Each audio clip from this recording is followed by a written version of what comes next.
मुख्यमंत्री जी तो नारद मोह में पड़े हुए हैं। नारद जी गए थे स्वयंवर में कि भाई हमको चेहरा दे दीजिए कि हम उस लड़की का वरण करें, तो ब्रह्मा जी ने उनको दिया चेहरा। तो उसी प्रकार से हमारे नीतीश कुमार जी चेहरा दिखलाना चाह रहे हैं, चमका रहे हैं। इज्जत अगर चाहते हैं तो बिहार में ही चुपचाप बने रहें, बैठें, और वहाँ जा कर के और अपना नाम फिसड्डी करना चाहेंगे, बदनाम करना चाहेंगे तो उचित नहीं होगा। राष्ट्रीय पार्टी बनना चाहते हैं, यहाँ सत्ता में हैं और 400 वोट मिले कैंडिडेट को, सब जगह जमानत जब्त हो तो उसी ही है। बनारस में जाएंगे कितने लोगों को प्रभावित करेंगे, यह स्पष्ट है कि कोई को प्रभावित नहीं कर सकेंगे। छत्तीसगढ़ में लोग कहता था कि कभी भी नहीं एनडीए की सरकार बनेगी, लेकिन बन गई। उसी प्रकार से बिहार में भी देखिएगा, अचंभित करने वाला रिजल्ट होगा। एनडीए के ही लोग आएगा, तो चाहे शराब का मामला हो उस पर पुनर्विचार करेंगे हम लोग, और जहाँ तक और नियुक्ति का सवाल है, परमानेंट करने का सवाल है, चाहे शिक्षक का हो, चाहे संविदा पर काम करने वाले हों, सब पर हम लोग विचार करेंगे। गुजरात मॉडल पर जैसे चल रहा है उसी तरह का नीति अपना करके यहाँ शराबबंदी हम। नमस्कार, आप देख रहे हैं लाइव बिहार में हूं आपके साथ असलम अब्बास। मुख्यमंत्री नीतीश कुमार नरेंद्र मोदी को सत्ता से हटाने के लिए एक नई शुरुआत करने जा रहे हैं, जिसकी पहल होगी बनारस से, जो नरेंद्र मोदी का संसदीय क्षेत्र भी है। और इसी को लेकर बिहार की राजनीति में, सियासत में काफी बवाल मचा हुआ है। चारों तरफ से बयानों का दौर लगातार जारी है। कभी भाजपा के नेता तो कभी जदयू के नेता या फिर कहीं दूसरे गठबंधन के नेताओं ने भी अब इस पर खुलकर बोलना शुरू कर दिया है। और इसी बीच बिहार के पूर्व सीएम जीतनराम मांझी, जो कि हिंदुस्तानी अवाम मोर्चा के संरक्षक हैं और एनडीए के अहम हिस्सा हैं, उन्होंने खुलकर बोला है और कहा है कि मुख्यमंत्री नीतीश कुमार जिस तरीके से महिला और दलितों के खिलाफ बोलकर बिहार में अब उनकी कोई राजनीतिक हैसियत नहीं रही, तो अब यूपी जा रहे हैं। भला यूपी जाकर वो क्या करेंगे? यूपी में उनको कौन पूछ रहा है? यूपी में उनकी क्या हालत है? साथ ही साथ उन्होंने कहा है कि जिस तरीके से मौजूदा समय के 5 राज्यों के विधानसभा चुनाव हुए, उसमें कुछ राज्यों में उनकी पार्टी की हालत कैसी रही थी, कितना उनका उम्मीदवार वोट ला पाया, कितना उनको अपनी ताकत का एहसास करा पाया, ये सब कुछ पता चल चुका है। अब यूपी जाने से कुछ होने वाला नहीं है। साथ ही साथ जीतनराम मांझी ने कहा है कि 2024 में एनडीए और नरेंद्र मोदी की सरकार मजबूती के साथ बनने जा रही है और जनता और महिला और दलित सब लोग नरेंद्र मोदी के साथ हैं। इसके अलावा जीतनराम मांझी क्या कुछ कहें नीतीश कुमार के बनारस रैली को लेकर, जरा वो भी आप सुनिए। मुख्यमंत्री जी तो नारद मोह में पड़े हुए हैं। नारद जी गए थे स्वयंवर में कि भाई हमको चेहरा दे दीजिए कि हम उस लड़की का वरण करें, तो ब्रह्मा जी ने उनको दिया चेहरा। तो उसी प्रकार से हमारे नीतीश कुमार जी चेहरा दिखलाना चाह रहे हैं, चमका रहे हैं। जबकि बिहार में ही नारियों को अपमान कर रहे हैं, शेड्यूल कास्ट को अपमान कर रहे हैं और ऐसा आचरण कर रहे हैं कि समान व्यक्ति और आचरण नहीं करता वो आदमी। हम तो समझते हैं इज्जत अगर चाहते हैं तो बिहार में ही चुपचाप बने रहें, बैठें, और वहाँ जा कर के और अपना नाम फिसड्डी करना चाहेंगे, बदनाम करना चाहेंगे तो उचित नहीं होगा, एक बात। और दूसरी बात कि बनारस में मीटिंग करके करेंगे क्या? कौन इनको पूछता है? अभी चुनाव लड़े तो सभी चुनाव 5 में के को वोट आया इनको? सब जगह 10 वोट, 25 वोट, 40 वोट, एक जगह 400 वोट या 1400 वोट मिला है। तो कहने का मतलब कि इनको कोई पूछ रहा है कौन? करने कोई वहाँ बैठक करें या दिल्ली में बैठक करें, उससे कोई फ़र्क नहीं पड़ता है। पर जिस तरीके से मांझी जी नीतीश कुमार हैं वो प्रचार करने जा रहे हैं, तो कहीं ना कहीं जेडीयू के लोग कह रहे हैं कि क्यों परेशान हो रहे हैं आप लोग? वो अपना काम कर रहे हैं। हम लोग परेशान कहाँ हो रहे हैं? बीजेपी के लोग तो आप लोग पूछते हैं इसलिए हम लोग बोलते हैं। लोग सवाल खड़े कर रहे हैं, वोट मिल रहे हैं, नहीं मिल रहे हैं। मुख्यमंत्री जी वाराणसी जा रहे हैं, परेशान एनडीए के लोग हो रहे हैं। कोई एनडीए के लोग परेशान नहीं हो रहा है।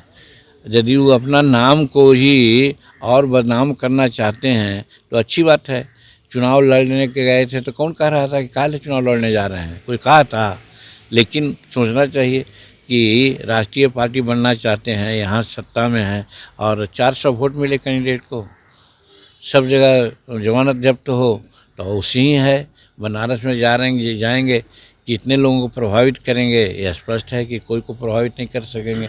जाने को तो भाई जनतंत्र है, कहीं भी जाकर के भाषण दे सकते हैं या मीटिंग कर सकते हैं। इंडी गठबंधन की चौथी बैठक होने वाली है, क्या लगता है इस बार उनकी बैठक कुछ सकारात्मक नतीजे कोई सकारात्मक रिजल्ट आने वाला नहीं है। वो सवाल है मेन है कि मुख्य प्रधानमंत्री कौन होंगे। तो प्रधानमंत्री कांग्रेस अगर चुनाव हार गई है तो इसके लिए लोग सोचते हैं कि अब राहुल गांधी जी स्टेप डाउन कर जाएंगे। ऐसा संभव नहीं है। आज राष्ट्रीय पार्टी के रूप में है कांग्रेस लोग अपना दावा नहीं छोड़ेंगे। अब इन लोग ऐसे हैं, चाहे अखिलेश जी हों, चाहे ममता जी हों, चाहे नीतीश जी हों, ये अपना ही शक्ल देख रहे हैं। तो इसलिए वो बैठक 19 को होने वाली है, उसमें कोई रिजल्ट आने वाला नहीं है। ये जो बिखरे हुए हैं बिखरे रहेंगे। मोहन यादव को मुख्यमंत्री बनाया जा रहा है, इसको लेकर कहीं ना कहीं जेडीयू के लोग सवाल खड़े कर रहे हैं कि किनको मुख्यमंत्री बना रहे हैं जो माता सीता का अपमान किए थे। वो बात तो क्या है इसके बारे में मैं नहीं कहूँगा, लेकिन इतना ज़रूर कहूँगा कि एनडीए ही एक ऐसी पार्टी है, गठबंधन है, जहाँ सबों का सम्मान करती है। आपने देखा छत्तीसगढ़ में दे दिए आदिवासी को, और यहाँ दे दिए यादव जी को, मोहन यादव जी को। इसी प्रकार से राजस्थान में भी कुछ होने वाला है। तो यहाँ सबका समावेश है, न कि बिहार में एक लठ पकड़े हुए हैं कि एक फलने मुख्यमंत्री होंगे, या वो लोग पकड़े हुए हैं कि हम हिंदुस्तान में फलने को प्रधानमंत्री बनावेंगे। ऐसा वो वहाँ नहीं है। तो इसी समय जो जनहित में निर्णय होता है, जनहित में लोग निर्णय करेंगे। क्या तेजस्वी यादव और लालू यादव के साथ जो यादवों का वोट बैंक है उसके पीछे एनडीए के लोग लग गए? अब लगे नहीं हैं, अपनी नीति है, उस नीति के अनुसार लोग काम कर रहे हैं। और ये हम ज़रूर अपील करते हैं सबके सामने कि जातीयता से काम नहीं चलता है। हिंदुस्तान सेकुलर राज है और सब कोई एक समान है, सबको सत्ता में आने का, बने रहने का अधिकार है। जो योग्य है वो आएगा, अयोग्य है सो नहीं आएगा। यहाँ पर सिर्फ जात के नाम पर, जिसमें कोई सेक्रीफाइस नहीं है, कोई वैसे पृष्ठभूमि नहीं है, वैसे लोगों को मुख्यमंत्री कैसे बनाया जाएगा। बिहार की जनता पॉलिटिकली बहुत कॉन्शियस हो गई है। अब ऐसा ये लोग निर्णय लेंगे जो जैसे अन्य राज्यों में निर्णय हुआ। छत्तीसगढ़ में लोग कहता था कि कभी भी नहीं एनडीए की सरकार बनेगी, लेकिन बन गई। उसी प्रकार से बिहार में भी देखिएगा, अचंभित करने वाला रिजल्ट होगा। यहाँ 2 तिहाई बहुमत से 25 में सरकार बनेगी बिहार में, और 24 में 400 सीट पर हमारे एनडीए के लोग जीतेंगे। बिहार में शराबबंदी को लेकर लगातार सवाल खड़े हो रहे हैं, आप भी सवाल उठा रहे हैं। हम तो बार बार करेंगे यहाँ शराबबंदी है क्या। जो होम डिलीवरी हो रही है, जब विषैली शराब परोसी जा रही है, 20,000 से 25,000 करोड़ रुपया सालाना ख़त्म हो रहा है। और सोशल सेक्टर में गरीबों को पेंशन नहीं लोग दे रहे हैं, कर्मचारियों का वेतन नहीं दे रहे हैं। अनुबंध पर जितने हमारे भाई बहन हैं सब लोगों का नौकरी परमानेंट नहीं कर रहे हैं। उन लोग आकाश के तले घूम रहे हैं, मार खा रहे हैं। तो वैसी परिस्थिति में क्या कहा जा सकता है। तो इसीलिए हम कह सकते हैं कि साहब जो ये सब काम करेगा वही यहाँ सरकार बनाएगा, और इस संबंध में एनडीए के ही लोग आएगा। तो चाहे शराब का मामला हो, उस पर पुनर्विचार करेंगे हम लोग। और जहाँ तक और नियुक्ति का सवाल है, परमानेंट करने का सवाल है, चाहे शिक्षक का हो, चाहे संविदा पर काम करने वाले हों, सब पर हम लोग विचार करेंगे। आपने एक बयान दिया था कि अगर हम लोगों की सरकार बनती है तो बिहार में शराब चालू कर दिया जाएगा, पर अब बीजेपी के लोग कह रहे हैं ऐसा नहीं है। देखिए, बीजेपी का अपना मत है, जीतन मांझी का अपना मत है, एनडीए का मत एक होगा। जब विचार करेंगे तो हम सिर्फ कहते हैं कि अभी जो परिस्थिति है उस परिस्थिति के लायक शराबबंदी हम लोग नहीं चाहते हैं। शराबबंदी के पक्ष में हम लोग हैं, खिलाफ नहीं है। साथ निर्णय लिया गया था, लेकिन ये नहीं कहते हैं कि एगो करोड़पति बनते जाए, उसको कुछ नहीं करें, और जो पावर चुनाव शराब पीता है उसको जेल भेजें।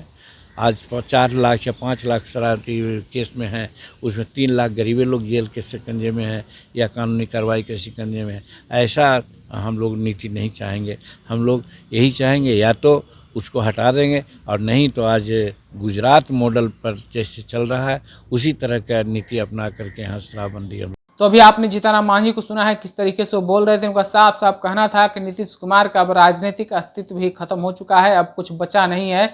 यूपी चले जाएं या बनारस जाएं या कहीं भी जाना है जाएं, कोई फायदा नहीं होने वाला है। 2024 में फिर से नरेंद्र मोदी और एनडीए की सरकार बनने जा रही है। आपने खुद सुना है। आप अपनी राय क्या रखते हैं जीतनराम मांझी के इस बयान के बारे में हमें ज़रूर कमेंट के रूप में पहुंचाइए। तब तक के लिए बने रहिए लाइव बिहार के साथ। आपका धन्यवाद। लाइव बिहार यूट्यूब पर सब्सक्राइब और फेसबुक पर लाइक जरूर करें।